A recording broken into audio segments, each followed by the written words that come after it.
la Cinemateca Uruguaya del Festival Internacional de Cine del Uruguay. Sole Castro Lazarov, ¿cómo le va? Muy bien, respirando cine, también muy entusiasmada, ¿no? Como que cada día uno se va cebando con ganas de que ya arranque el festival y preparándonos fuertemente para eso. Y además cerquita, porque ya hoy es sábado, el lunes es, como decíamos en los programas anteriores, la apertura con la película de Danny Hendler, Con un cabo suelto, y a partir del martes a agarrar el boletín. Bueno, el boletín ya lo deben estar manejando, ya sea digitalmente a través de cinemateca.org.uy o en su edición física, capaz consiguieron alguna por ahí, y lapicera en mano, eligiendo recorridos. Dicho sea de paso, hoy estaremos compartiendo también algunos recorridos posibles, algunas películas para ver. Para mí esa es de las partes más lindas de los festivales. Para quienes somos cinéfilos y estamos todo el tiempo, todo el año esperando los festivales de cine, que son como un momento en el que la ciudad, el momento más lindo de la ciudad, digamos, es ese momento que te sentás con el boletín y empezás, bueno, esta, y empezás a tener ese conflicto interno de qué es lo que vas a ver.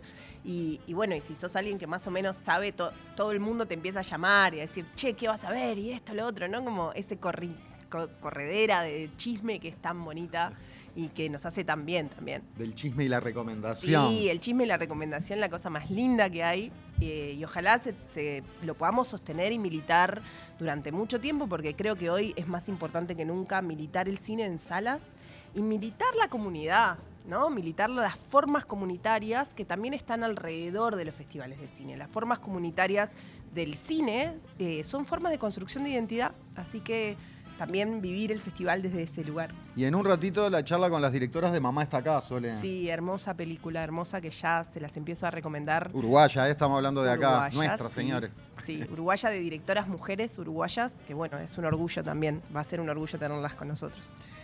Bueno, vos ahora ya vas a abrir la columna, así que eso ni lo anuncio porque ya te vas a sumergir en la cuestión.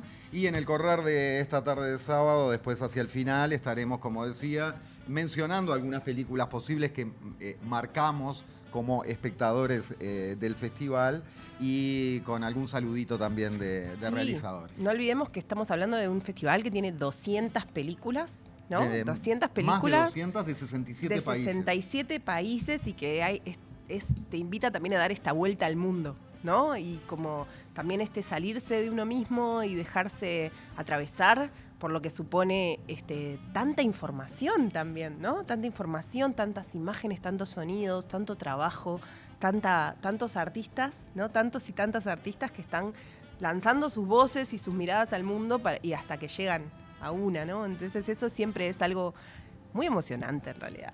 Y planteando universos, que también de eso se trata el cine. Y hablando de universos, nos vamos a un universo para arrancar de 1980 en el Festival de 1985. Abrimos un pedazo de historia.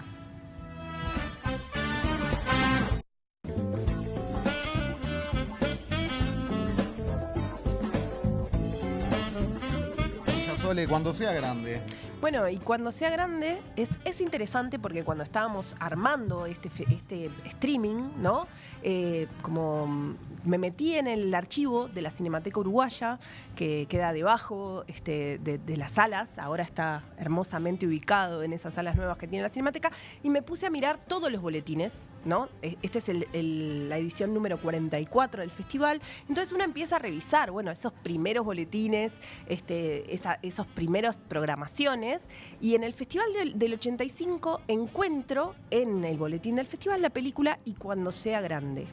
Y cuando sea grande es una película especial, ¿por qué? Porque trata de la historia de dos casos, fundamentalmente trata de varias cuestiones vinculadas con las infancias apropiadas en dictadura.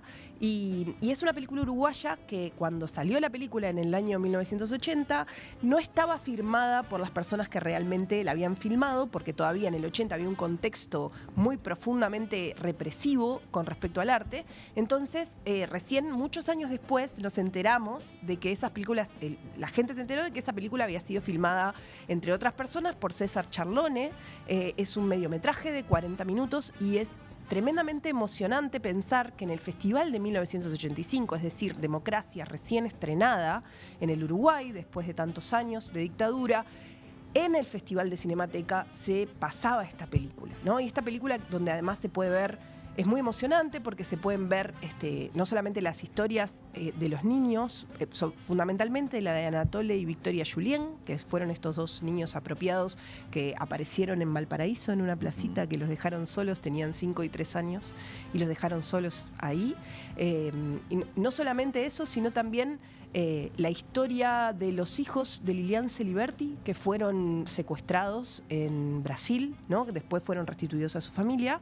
Y además se puede ver, por ejemplo, a una joven Tota Quinteros, que era la madre de Elena Quinteros, maestra desaparecida en el Uruguay, y se la puede ver, se la puede ver a ella, se puede ver a la familia Gatti también haciendo su búsqueda de sus personas, y sobre todo se pueden ver imágenes como las que estamos viendo. Ese es Anatole Julien, ella es la abuela de los niños, y es muy impresionante porque está filmada en ese momento, ¿no? En los 80, y no es una película como muchísimas que vinieron después, por suerte, que tienen que ver con una mirada más retrospectiva, ¿no? Es una película que está situada en esa época, que está filmada en esa época, y eso le da un valor muy especial. Es también especial, para mí fue especial encontrarla, esa película, en un festival del 85, pensando que todas esas heridas estaban más que abiertas, que había muchos casos de niños todavía sin encontrar, ¿no? Como por ejemplo el caso de Mariana Zaffaroni, el caso de Simón.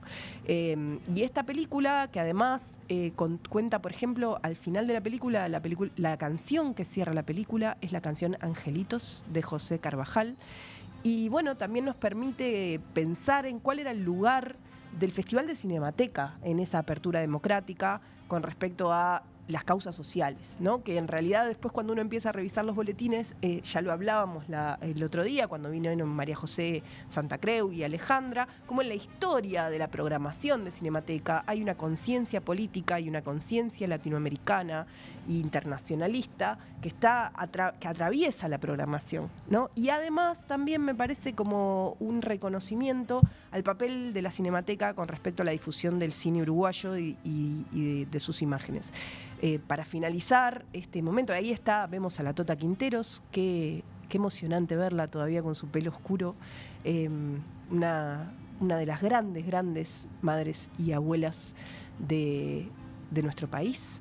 Y bueno, en el ejercicio de la memoria, el cine tiene esa maravilla, no solamente de llevarnos a una época, sino de contarnos cómo una época estaba pensando el pasado, ¿no? Cómo cada época piensa el pasado. Entonces, bueno, esta película fue muy impresionante porque además tuvo un detalle que no es nada menor, que es una película que retrata la historia de un militar desertor del ejército uruguayo, que eso cuando se vio la película era una información bastante nueva también, y también que relata en su quehacer, en su hacer colectivo, la resistencia de un montón de creadores de América Latina, creadores y periodistas sobre todo de Brasil y de Uruguay, que se juntaron y se coordinaron para llevar adelante esta pieza fundamental para la idea, digamos, de la reconstrucción de la memoria de la dictadura.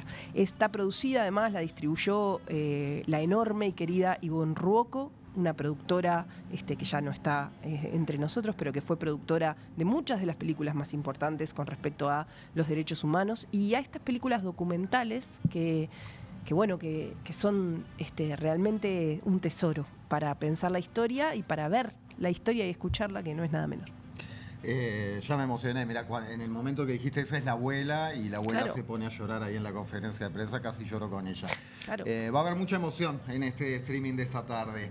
A propósito de eso, hacemos una breve pausa, nos vamos con un spot histórico, en este caso de 2017, en este recorrido que hacemos en cada pausita. Eso también es memoria, ¿no? Eso también es memoria, es estética y es echar una mirada, en este caso, a hace 9 años. Spot del Festival de 2017, spot actual, y volvemos para hablar de la película uruguaya que está en la sección La Banda Oriental, de muestra de un montón de películas que se van a estar para Uruguay, siendo uruguayas, estrenando en el festival, con Mamá está acá, digo, de Claudia Abend y Adriana Loef. Vamos. Sí, estoy yendo para ahí. Sí. ¿Cómo que te disfrazaste de vaquera? Yo me disfracé de vaquera. Si me dijiste que te ibas a disfrazar de abeja. No, bueno, cambiate. No, yo ya estoy saliendo.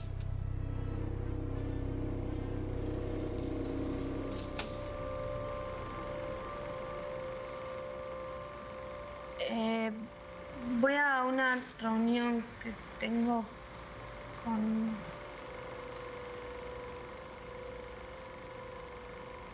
También voy a una fiesta de disfraces, pero te prometo que mañana voy al festival. Dale.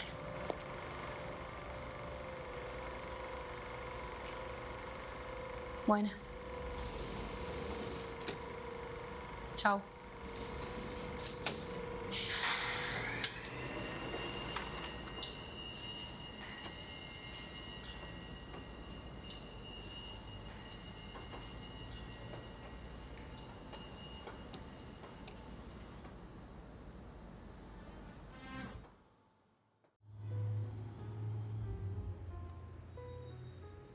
¿Viste que se va de viaje? ¿Quién? El vecino. ¿Qué vecino? El vecino. Ah. ¿A dónde se va? No entiendo. ¿Qué no entendés? ¿A dónde se va? En la valija puso un pareo, un abrigo de piel, 1 kilo de dulce de leche y un compás náutico. Se va lejos. ¿Te pusiste azúcar? Está metiendo patines. Está metiendo patines. Está metiendo patines. Hace poco metió chancletas. Se volvió loco. Y un pasamontañas. ¿Para qué quiere chancletas? ¿Para qué quiere un pasamontañas? ¿Qué es un pasamontañas? ¿Va al este o al oeste? ¿A Rocha o a Colonia? Europa. ¿Asia? Eurasia. Polo Norte. Polo Sur. Antártida. África. Caribe. Planeta. Lejos. Muy lejos. Más lejos.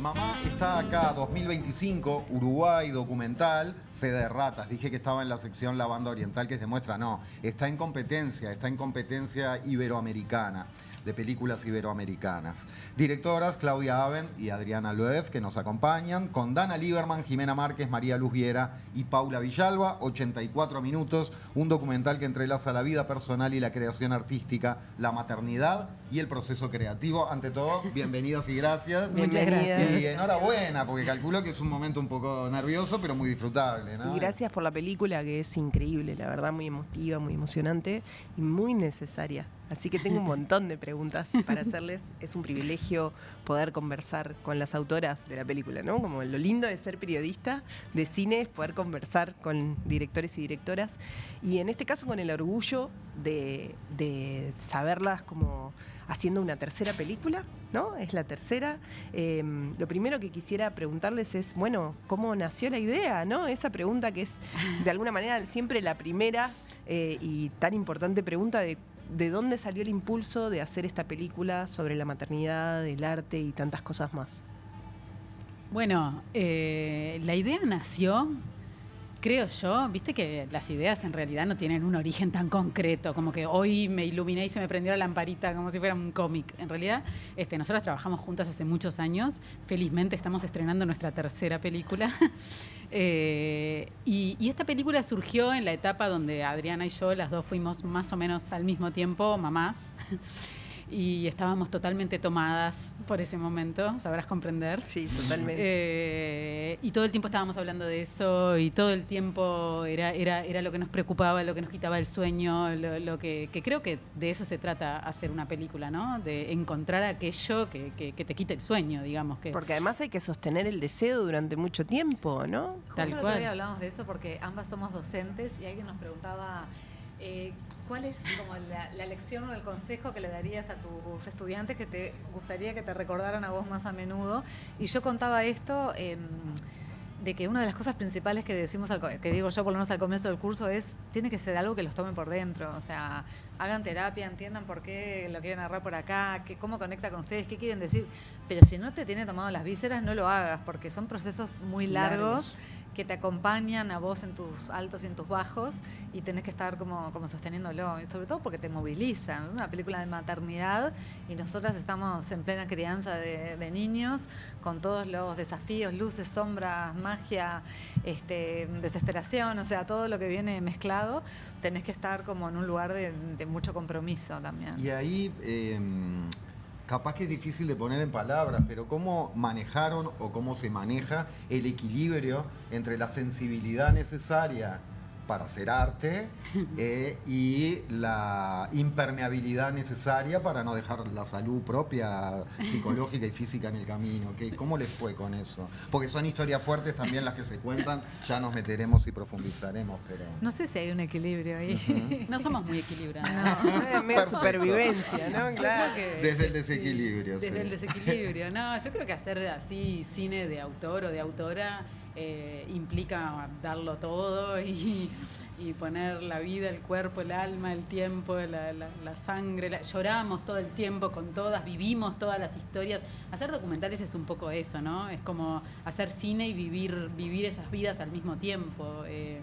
Es un poco puerta a experiencias reales, a personas reales, a historias que están pasando en tiempo real. En la película nosotros filmamos un nacimiento, por ejemplo, de una bebé y estábamos ahí.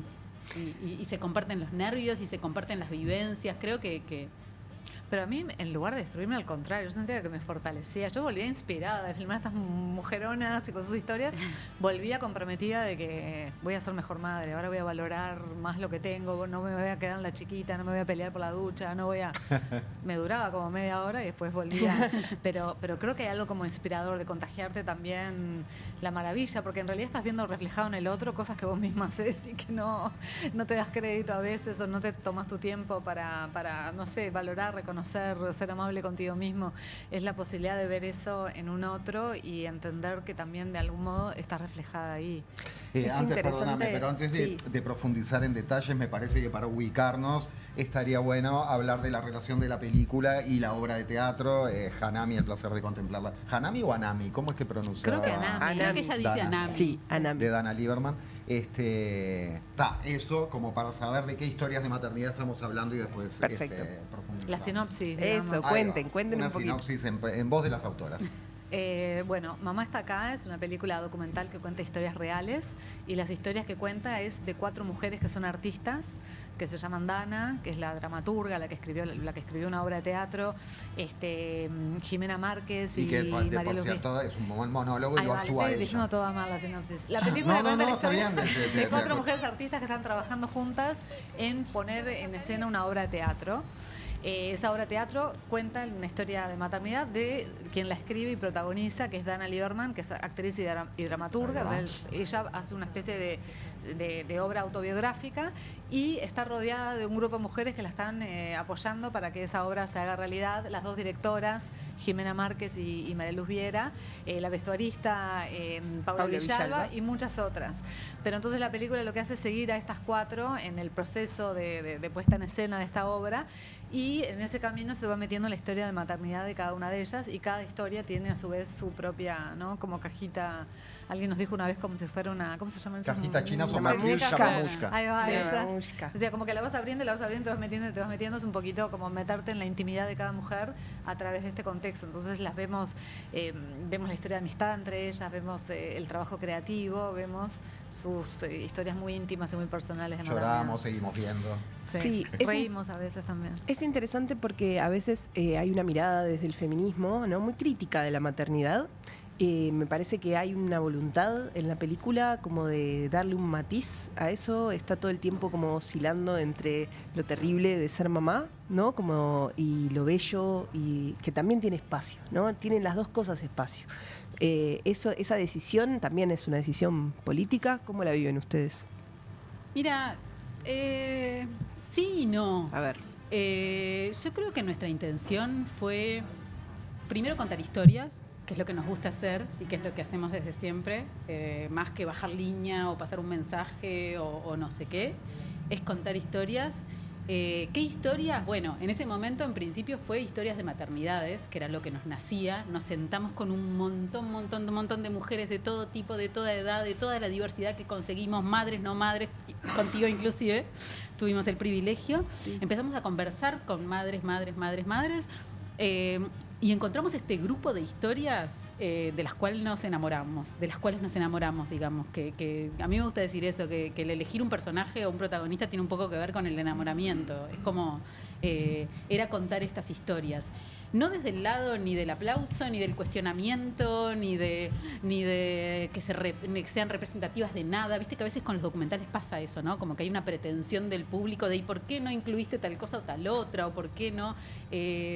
Nada, es un retrato desde nuestra mirada de un grupo de mujeres que están haciendo una creación y que cada una tiene una historia que para nosotras nos resultó fascinante, bella, que nos hizo de espejo también, porque eso también como que me parece que las películas documentales tienen una potencia especial en ese juego de espejos que muchas veces es el cine, ¿no? Sí, de todas maneras, elegir una maternidad lesbiana, por ejemplo, para retratar, o elegir una maternidad adoptiva para retratar, también tiene necesariamente una relación con lo social, ¿no? Sí. Quiero decir, es muy difícil escapar a esa mirada y a esa responsabilidad, me parece. No sé, por lo menos la película tiene un sentido, por lo menos que no parece inocente en ese sentido. Te escuchaba hablar y hacía así porque venimos del Festival de Málaga, que fue donde estrenamos la película, y fue una de las cosas que más surgieron después en la conversación con el público, que esa lectura es muy presente en mucha gente que mira la película, que como dice Claudia, no hubo una intención de bajada de línea. Acá en realidad no es que dijimos, bueno, vamos a buscar una historia de dos mamás, o vamos a buscar una historia de adopción. En realidad, esto es para que conozcan el proceso. Ahora, una vez embarcado en ese proceso, después uno mira y dice, bien, me siento cómoda por acá, me gusta. El proceso inicial fue que, como comentaba Claudia, hablamos con muchas mujeres que eran mamás, que no eran mamás, que estaban tomando la decisión, que tenían diferentes experiencias de vida, y una de ellas era Dana Lieberman. Dana Lieberman nos contó en algún momento que estaba preparando una obra de teatro y fuimos a filmarla. Cuando fuimos a filmar ese ensayo, empezamos a conocer estas otras historias. Un poco, qué increíble, me la dieron en bandeja, digamos. Qué increíble que justo este grupo de mujeres tan interesante, con estas historias de vida tan interesantes y tan variadas, están acá juntas, peleando por lo mismo, creando lo mismo.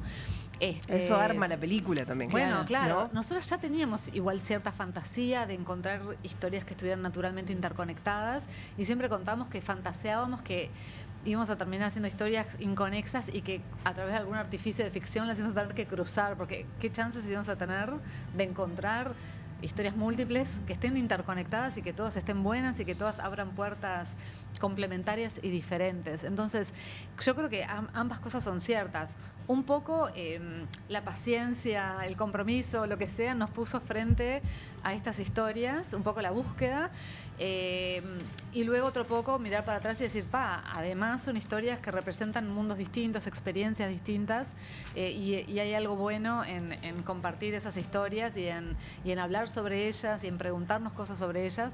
Bueno, suponemos que en el fondo es nuestro granito de arena para hacer del mundo un lugar mejor, solo por hablar de las cosas y por no como ofrecerle como esta oportunidad a la gente de contar sus historias. Como dice Jimena Márquez, que ella también trabaja mucho el teatro autobiográfico, ella dice que hace teatro autobiográfico en el entendido de que compartir historias diversas habilita otras historias, ¿no? Que eso también es importante. Y también la curiosidad, ¿no? De esa curiosidad que te dan las personas. Totalmente. Es interesante, porque hay algo en la cámara. La cámara la hicieron Pitoca Pena y Elisa Barbosa. Bueno, y ocasionalmente nosotros ustedes. también. Y hay algo como en esa curiosidad, en esa intimidad, en esa manera de mirar. ¿Cómo se construye o cómo se registra la intimidad, el vínculo? ¿Cuál es su opinión sobre la intimidad que hay que generar en ese vínculo, ¿no? Con el personaje que está filmando? ¿Y cuál es la responsabilidad también a la hora de filmar y a la hora de montar estas historias reales? Estas preguntas que nos haces son las que nos hacemos entre nosotras constantemente, todos los días. Están bien, entonces, son buenas preguntas. Es lo que pienso cada vez que terminás de formular una. Qué buena pregunta. Mismo.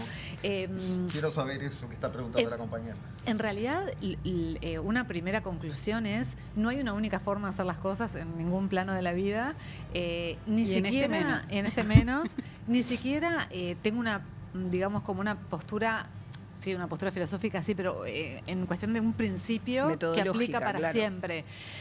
Tengo mis inclinaciones naturales, mi forma de ser, mi personalidad y por supuesto tengo mis principios y mis valores, pero también descubro nuevos desafíos en cada historia nueva que filmo y las preguntas son otras y vaya hacia acá hubo un montón, ¿no? De si hay que poner un límite, si ese límite lo tengo que poner yo o lo tiene que poner la otra persona, si la otra persona es plenamente consciente de que esta historia después será compartida con terceros o hay un proceso más de disfrutar del rodaje y del interés y no está proyectando eso otro. Si me corresponde a mí hacer esa proyección o no. Era un cuestionamiento permanente. Nosotros siempre decimos que a veces nos detenemos 2 minutos a tratar de entender por qué una persona accede a ser filmada para un documental. Hay una motivación que no me estoy dando cuenta y quizás está bueno conversarlo y que esa persona tenga claro que, no sé, por ejemplo, esto no es una película militante, entonces si tu interés es porque estás militando por una causa específica, capaz no te sientas del todo cómodo con el resultado. Esto estoy planteando en un sentido genérico, no es que se haya dado puntualmente acá. Entonces, ese tipo de preguntas están todo el tiempo en nuestro intercambio.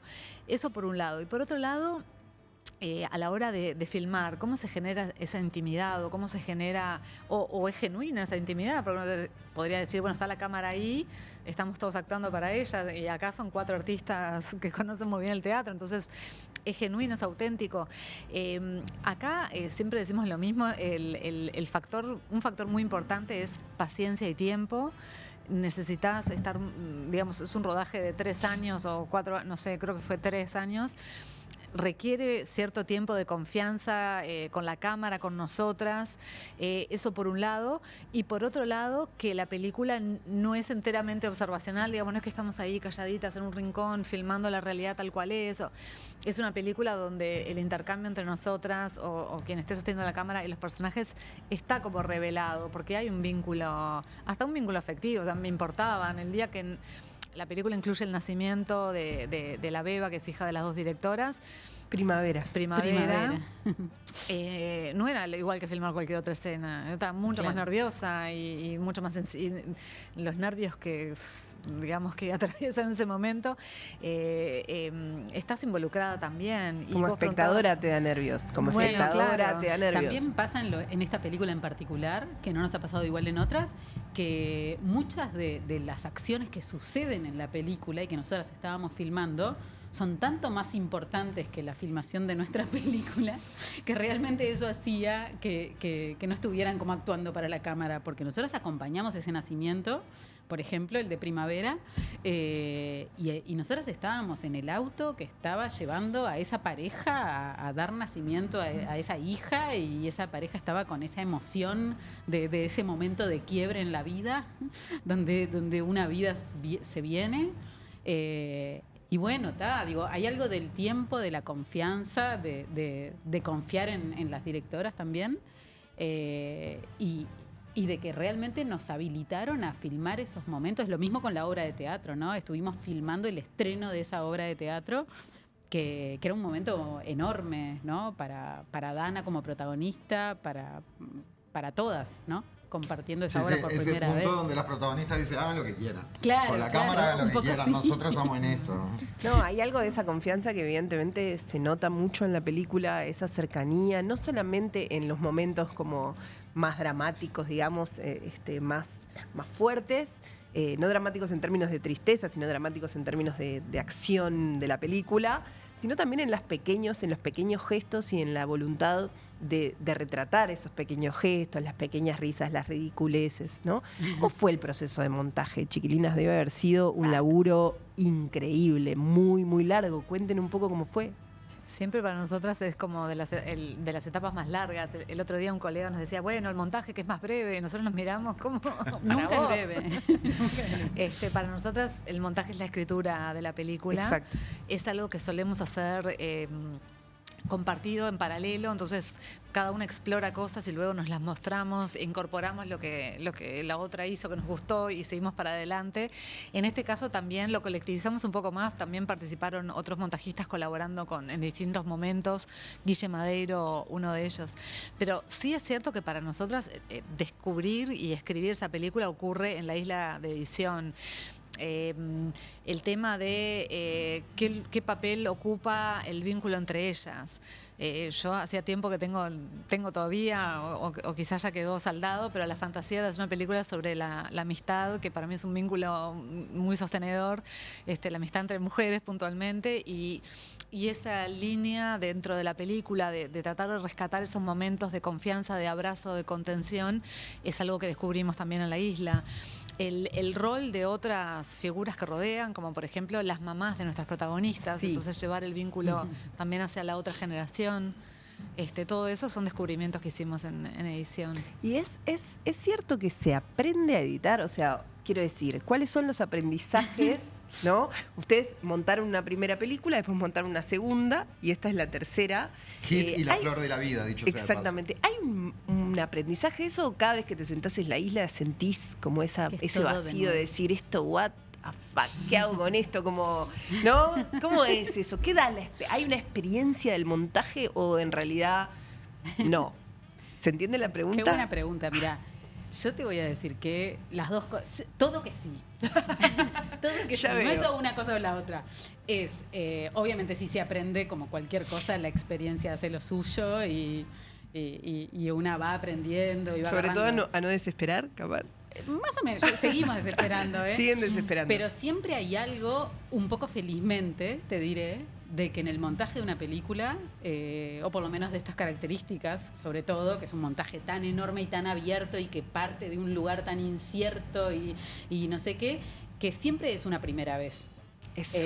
Y montaste 3 películas y ahora estamos empezando a montar una serie documental que también estamos trabajando y yo misma estoy en el momento de empezar a visionar todo un material de un personaje y estoy en pánico, ¿viste? Y un día la llamé a Adriana y digo, no sé para dónde agarrar esto, no sé si va a funcionar.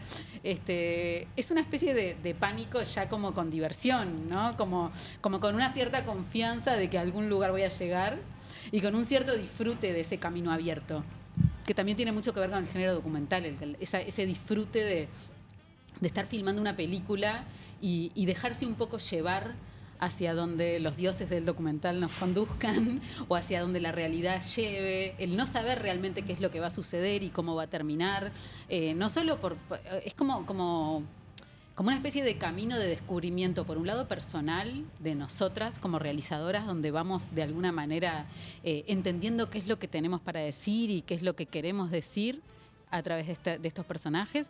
Y también es incierto en la medida en que la vida está pasando realmente y una no sabe qué es lo que va a terminar sucediendo. Claro.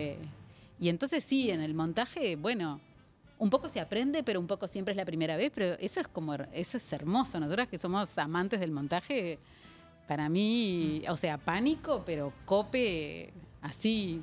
Y también hay una escritura, como ustedes dicen, que se emparenta un poco con la ficción, ¿no? Uno mira la película, tenés ahí diferentes momentos de la película, como además al filmar durante el tiempo, también los personajes cambian. Claro. Entonces, no sé, justo les contaba que estaba mirando una entrevista que le estaban haciendo a Lucrecia Martel sobre su documental Nuestra Tierra, que también, dicho sea de paso, va a estar en el festival.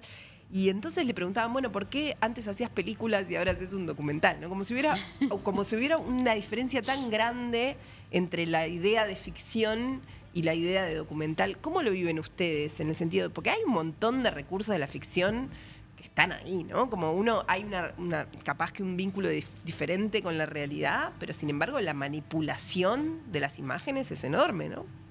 Sí, qué bronca cuando hacen esa distinción de película o documental. Parece chiste, ¿no? A esta altura del partido. Hay un director estadounidense, Michael Moore, que dice: hasta que los directores de ficción no se autodenominen ficcionalistas, yo no voy a decirme documentalista. Claro, película es película. Y de hecho, los límites entre qué es ficción y qué es documental están desdibujados muchas veces. Y incluso hay festivales de cine que, bueno, como es el caso, que no tenés una categoría para una cosa o para, sí, o para en la competencia otra. iberoamericana ustedes Claro, están ahí exacto. con películas de ficción. Con suerte, claro. Sí, exacto, o sea, no importa cuál es el artificio. Yo creo, en mi caso, y justo estuvimos hablando de este tema el otro día, hay algo como particularmente fascinante de construir historias y construir personajes a partir de la observación del mundo que te rodea, que tiene como un desafío y una posibilidad y una potencia y un algo que me hace vibrar de una manera particular, que bueno, que me lo ofrece el proceso, llamémosle tradicional, de un documental, ¿no? De mirar el mundo que te rodea y de, a partir de, utilizando eso como materia prima, contar una historia.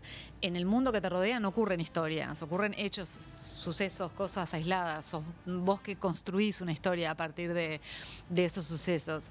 Y a mí eso me atrae mucho. Y hasta los dilemas éticos que se presentan de estar utilizando la realidad y personas de carne y hueso para construir personajes e historias me parecen interesantes, desafiantes y llenos, repletos de posibilidades. Hay algo metalingüístico también en que la película cuenta un proceso artístico, ¿no? Claro. La película es un proceso artístico sobre un proceso artístico, entonces ahí también da una vuelta muy interesante. Justo a propósito de eso, les iba a preguntar ya para cerrar. Dana Lieberman y Jimena Márquez, dentro de estas 4 protagonistas, digamos. No sé, María Luz, si también es dramaturga y escribe. Sí, también. También. Bueno, el año pasado estrenó una obra autobiográfica. Perfecto. Gracias, perdón por la ignorancia. Dana, Jimena y María, o sea, 3 de 4 escriben historias. Paula es vestuarista. De ficción. Y Paula es vestuarista. Y también ha dirigido. Pero O sea, teniendo en cuenta que 3 de ellas son dramaturgas y que Paula sabe mucho de contar historias, ¿hasta dónde participaron? No digo en la decisión, que evidentemente es de ustedes, pero ¿cuánto ustedes tomaron sus opciones? Pues les deben haber dejado la cabeza así, tal vez, en cuanto a opciones de, che, capaz por acá, capaz por allá, vamos a contarlo así, vamos a contarlo así. No, ¿Cómo fue eso? ¿Sabés que no? Nada. ¿Sabés que no? Se entregaron y chau. Yo creo que... qué buena pregunta, esa no nos la habían preguntado, no la habíamos hablado. Pero son todas mujeres muy fuertes, con mucho carácter, muy inteligentes, muy geniales, muy todo eso y con mucha experiencia, más en teatro, pero artes afines. Sí. Y, o sea, eran mujeres que entendían todo lo que estábamos haciendo y todo lo que estaba pasando. Pero creo que confiaron mucho, también fueron muy respetuosas. Claro, también por saber cómo es, respetaron el lugar de cada una. Respetaron y nos dejaron hacer y no participaron mucho. Teníamos miedo, en algunos momentos tuvimos miedo, sobre todo de Jimena, que es una mujer muy fuerte, adorada, le mandamos un beso si está mirando esto. Beso, Jimena. Que es así, hay un momento de la película donde estamos filmando como una especie de debate tras bambalinas que tienen sobre la iluminación de la obra de teatro. Entonces dice, ay, porque esta luz me parece que da un poco fría, ay, porque esta luz no sé qué, hay varias mujeres así, y Jimena dice, pone blanco. Pone blanco. Entonces ahora quedó como un chiste entre nosotras. Me gustaría tener esa seguridad de decir, pone blanco. Es una mujer determinada y segura. Jimena es así, pone blanco. Ni a ella se le contamos esto.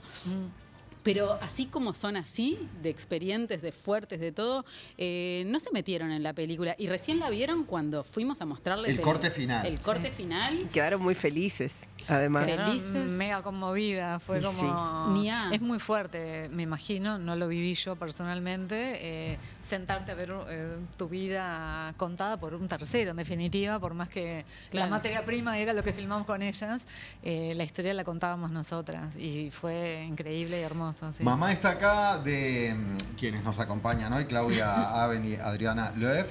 Va el jueves 9, estamos hablando, sí, del Festival de Cinemateca, como todo lo que hablamos acá. Hablamos del presente y algunos pasados. Acá estamos en el presente. Está en competencia iberoamericana. Se las recomiendo profundamente. Jueves 9 de abril, claro está, 22 horas en Sala 1 de Cinemateca y viernes 10, 19:55 en Sala 5 de Alfabeta. Son las 2 oportunidades para ver Mamá está acá.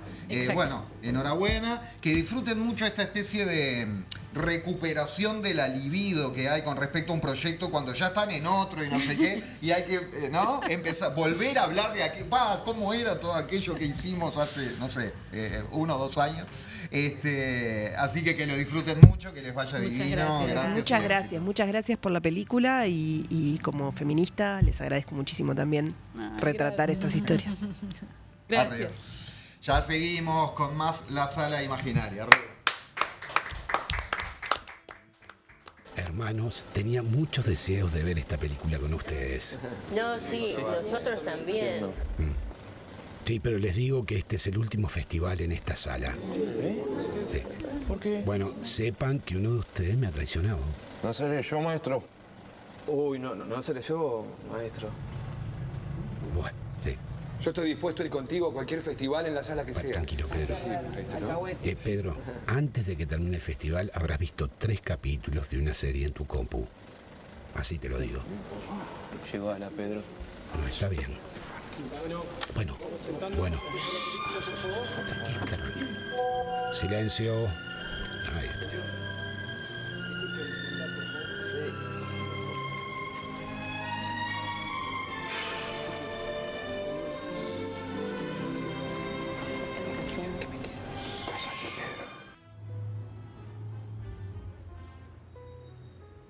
¿Viste que se va de viaje?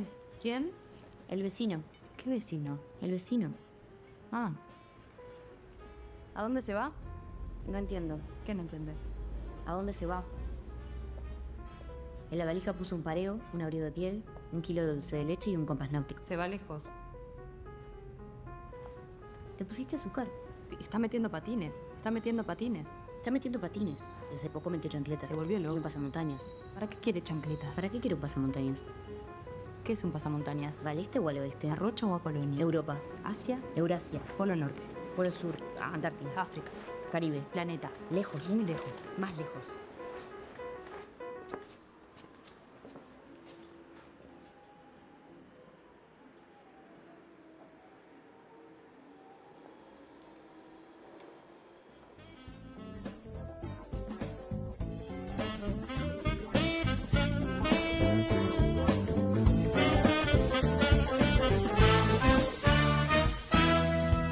Sugerir algún recorrido en distintos días, en este caso, como les decíamos. A partir de ya mañana domingo, ¿no? Vamos a empezar a agarrar grilla por día y decir qué sugeriríamos o qué redondearíamos como para hacer un circuito. Ahora todavía en estos días previos, como saben, estamos más en un salpicadillo general. Exacto. Así que, Sole, ¿qué tenés? ¿Qué redondeaste de la grilla? Bueno, en este caso señalé 3 películas que para mí son como joyitas del festival, no porque las haya visto, sino por las ganas de verlas, que también son parte, ¿no?, del proceso de transitar el festival, ¿no? La expectativa y que además eso, diría Umberto Eco, el gran Umberto Eco, en su trabajo acerca de la teoría de la recepción, que la teoría de la recepción tiene que ver con que un mensaje, una obra artística, no tiene un sentido único, sino que se completa en el diálogo con el espectador o la espectadora, ¿no? Es decir, cuando yo voy a recibir una película, también mi horizonte de expectativa y mi horizonte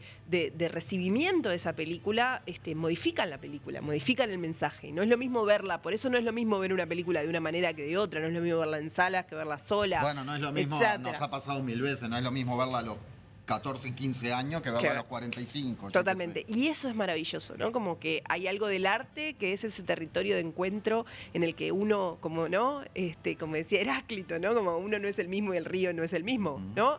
En nadie este caso, se baña 2 veces. Nadie se baña 2 veces en el mismo una río, cosa así. claro. Es que es eso. A mí me quedó que nadie se baña 2 veces el mismo día. Y bueno, y el cine, que es un arte del tiempo, tiene esa fuerza. La primera película que elegí se llama Por el bien de Adam. Es la segunda película de Laura Wendel, una cineasta belga. De hecho, como el país invitado es Bélgica, me parece interesantísima esta película. Es una película que tiene que ver con el cuidado de un niño y un niño que no se sabe muy bien qué hacer con él y hay un montón de disputas alrededor de su tenencia entre la madre, entre las profesionales de la medicina. Y me interesa particularmente porque Laura Wendel es su primera película, que fue una película sobre acoso escolar, que se llama Le Monde y que funciona, es muy impresionante la película, su película anterior. Y ella fue discípula y está conectada con Luc Dardenne, que es uno de los hermanos Dardenne, de los famosos hermanos Dardenne, y su cine tiene que ver con este realismo profundo de los vínculos, lo vincular, las infancias, que me parece súper interesante, así que les recomiendo que no se la pierdan. Después señalé también una película que me parece que va a ser uno de los hits del festival. Tengo la intuición cinéfila, que se llama La cronología del agua.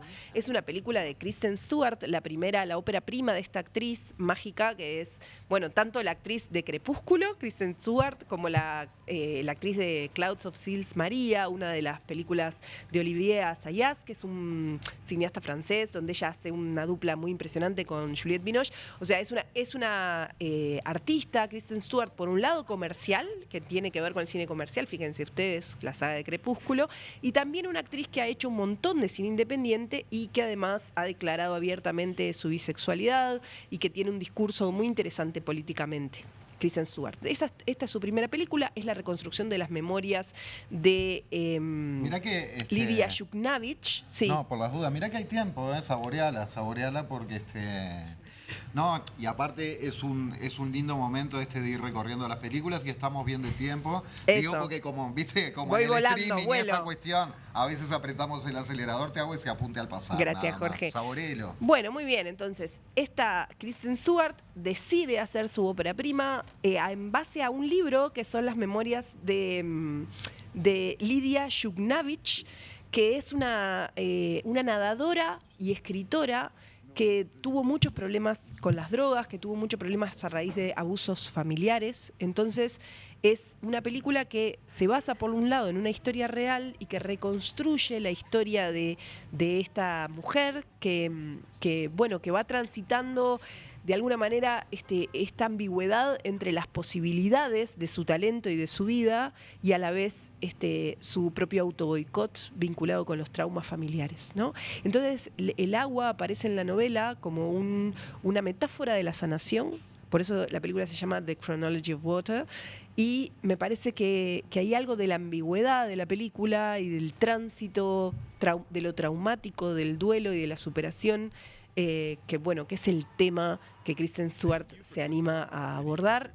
Supuestamente, yo no la vi todavía, me muero por verla, imagínense, pero supuestamente con una enorme sensibilidad. Y siempre además el cine que está hecho por actores también tiene un jeito, ¿no? Como decir, bueno, yo cuando pienso que uno de los cineastas más importantes de la historia, que fue John Cassavetes, era un actor, ¿no? O Orson Welles, esos bueno, tipos. A mí, en el podio de los que más me gusta está Clint Eastwood.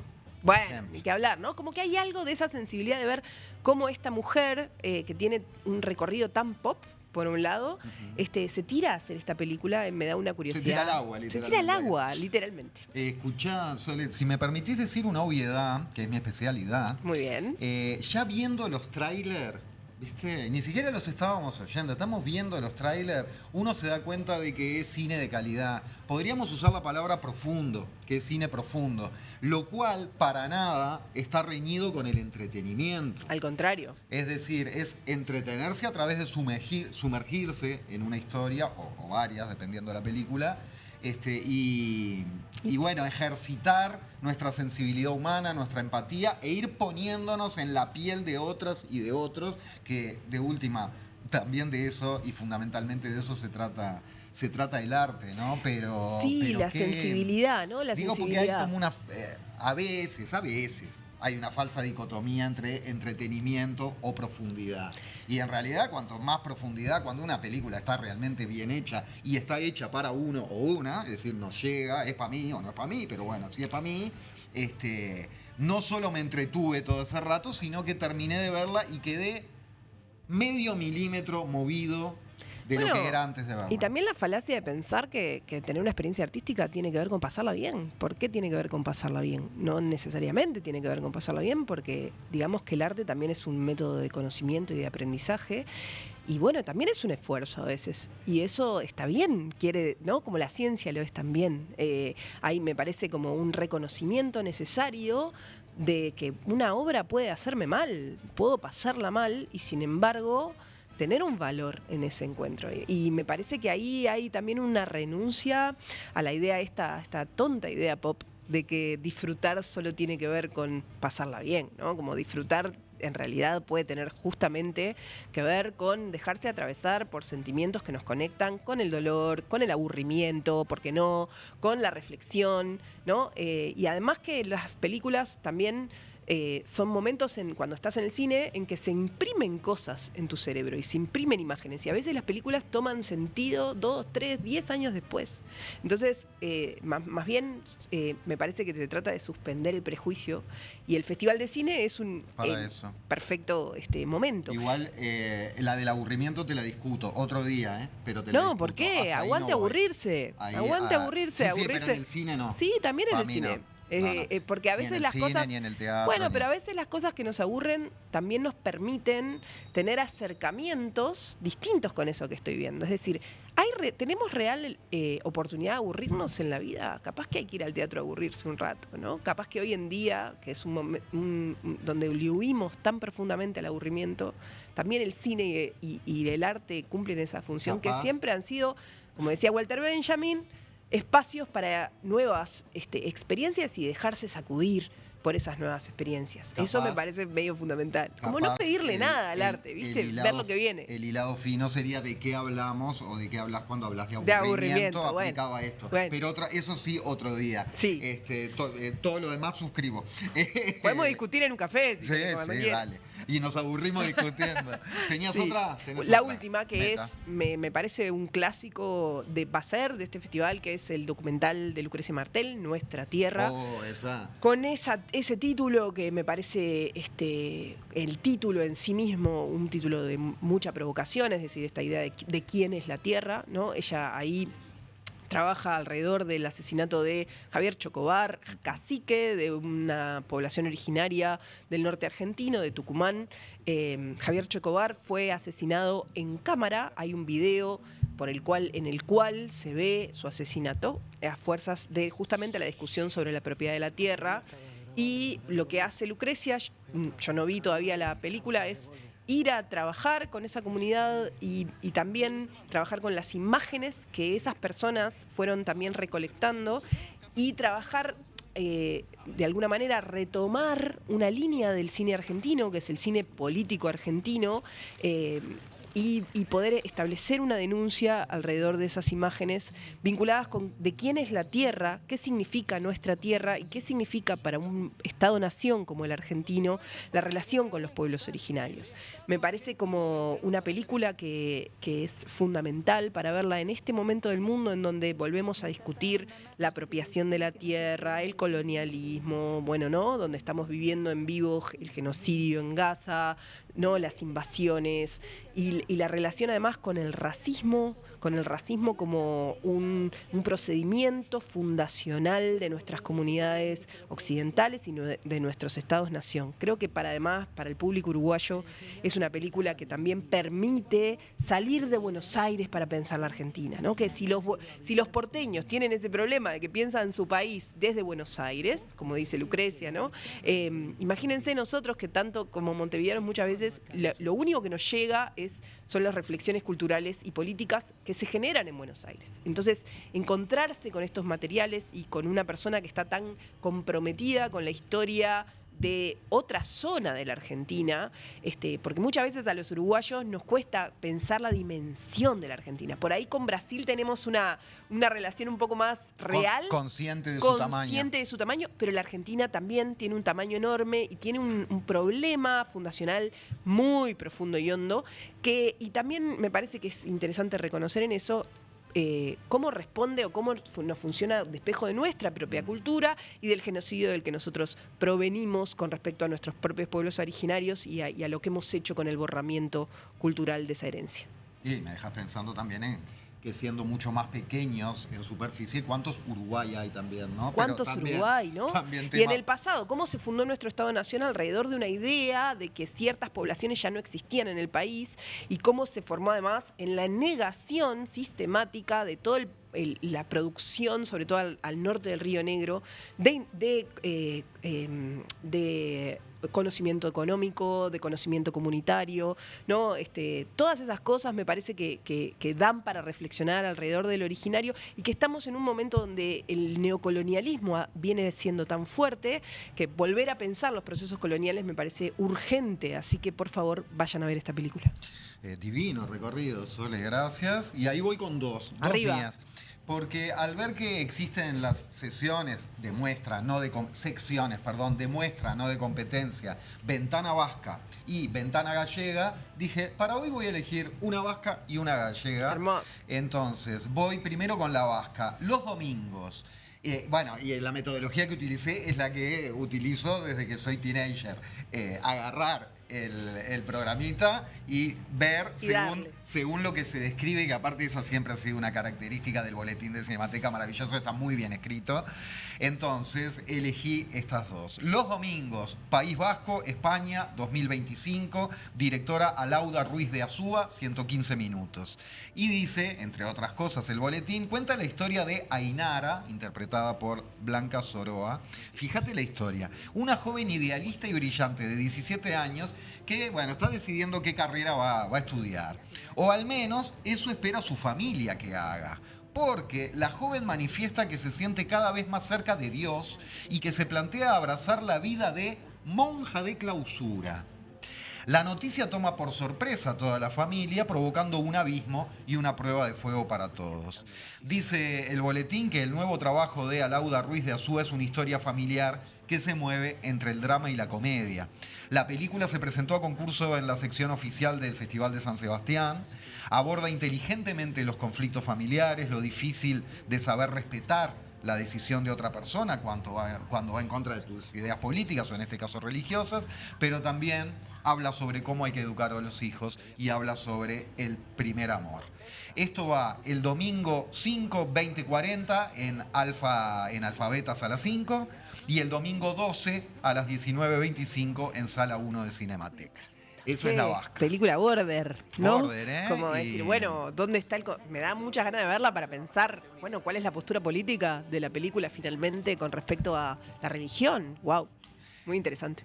Anoche conquisté Tebas, esa es la que marqué de Ventana Gallega. Anoche conquisté Tebas, España-Portugal 2025, director Gabriel Azorín, 112 minutos. Y arrancan describiendo así en el boletín. Es la mesmerizante irrupción de Gabriel Azorín en el cine de vanguardia creativa internacional. Voy, dije. Cuando vi esto dije, voy. En su primer largo de ficción, Azorín se atreve con una obra de extremado riesgo porque introduce sobre el plano de lo aparente, ¿y qué es lo aparente? Las conversaciones de varios grupos de jóvenes sumergidos en el agua de unas termas romanas. Opa. Entonces ahí mete un subtexto que en ocasiones remite a épocas del pasado remoto o que va construyendo relaciones humanas de amistad, en ocasiones de amor o de deseo, que se revelan zigzagueantes, con timidez o a partir de balbuceos emocionales. Entre su fotografía y sus escenarios, Anoche conquisté Tebas se vuelve brumosa, evanescente, intemporal. Y esas amistades cobran la capacidad de semejar las desarrolladas en la Roma antigua, como que hay un guiño ahí de las continuidades del ser humano. Muchas veces aquellas de Roma antigua, o estas de la película, presididas por cánones efébicos. Sí, efébicos de Efebo. Bueno, ¿no? Conquistar Tebas, esa imagen que está desde la tragedia griega, ¿no? Como desde Edipo Rey, que es, ¿no? Edipo, justamente cuando vence a la Esfinge, ¿no? Se vuelve el rey de Tebas. Así que es interesante me parece interesante cómo la película laburará esa conexión pasado y presente que siempre es tan apasionante, ¿no? Como el nacimiento de la civilización que habitamos, el nacimiento del judeocristianismo posterior y el presente. Y en ambos casos, por supuesto, les decía, los domingos de País Vasco 2025, está también 2025. Oportunidades de ver qué cine se está haciendo por allá, por la península ibérica en estos tiempos. Anoche conquisté Tebas, dentro de Ventana Gallega, la que comentábamos recién. Va el jueves 9 a las 19:45 en la sala 3 de Cinemateca y el domingo 12 a las 19:45 en Alfabeta, sala 3. Qué ganas de ver todo, Jorge, Sí, por favor. ¿viste? Escuchá, que nos estamos yendo, Sole. Sí, se nos terminó el tiempo. Casualmente, dentro de nuestro espacio de saluditos, de alfombra roja, etcétera, tenemos el saludo de la alfombra de saludos, que así se llama el espacio, tenemos palabras de Gabriel Azorín, director de esta Anoche conquisté Tebas. Y se dio absolutamente casual, ¿eh? Justo había marcado estas y teníamos a Azorín para compartir, así que ya enganchamos una cosa con la otra. Qué lindo escuchar los directores. Sí, divino. Sí, Escuchamos a Sorín y nos vamos. Así que ya dejamos planteado que mañana domingo, mañana es domingo y el lunes empieza el festival con la apertura con la de Hendler, Un Cabo Suelto. Falta menos, ya estamos ahí. Así que estamos ahí, le daremos realce a eso, comentaremos, charlaremos, mejor dicho, con directores y directoras uruguayos de cortos, de los cortometrajes que están programados en el festival. Veremos y comentaremos viejas gráficas, viejos spots de la Cinemateca. Y vos vas a comentar 2 películas canadienses que vinieron al festival del 94. Sí, buscando ahí en los archivos y encontrando cosas que me sorprenden y espero les sorprendan a ustedes también. Más películas, más recorridos. Mañana domingo en la Sala Imaginaria. Como siempre les decimos, síganos a través de las redes de Cinemateca, de TV Ciudad. Y dentro de cinemateca.org.uy tienen la Biblia, que es el boletín. Es lo primero que ven, así, pum. Y vayan al cine, descargar aquí. Siempre ir al cine para vivir. Nos vamos con Gabriela Sorín y nos vemos mañana, Sole. Nos vemos mañana. Otro Salud. gusto. The End. Hola, soy Gabriel Azorín, director de Anoche conquisté Tebas, que es una película que trata sobre la amistad entre hombres a lo largo de los tiempos. El tiempo, la superposición de capas de tiempo, es un elemento muy importante de la película a nivel formal. Anoche conquisté Tebas es una película radical, pero muy generosa con el espectador. Espero que la disfrutéis.